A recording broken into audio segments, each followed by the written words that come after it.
If you're a Jamaican living outside of Jamaica, listen up, this video is for you. If you got your passport when you were under the age of 18, it means you'd have gotten a 5-year passport. That is a minor passport. If you had a minor passport and you're ready to renew, you will need to provide a valid ID because when you got your old passport, your parents would have identified you. Now that you're an adult, you have to present your own ID. What this means for you is your application will take longer than a regular adult passport.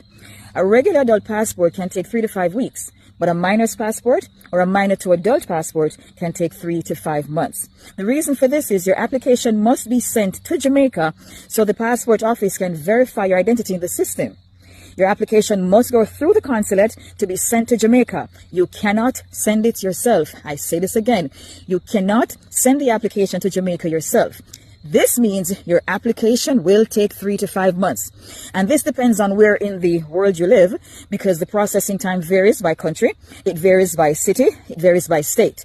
Right now, I am getting so many persons who need to travel right now because of a funeral, because of vacation, because of a family reunion, but they do not have a valid passport and they're not able to get one in 2 to 3 weeks. If you're looking for a sign to check your passport and get it renewed, this is your sign. I am Gail of 876 Documents. Thanks for watching.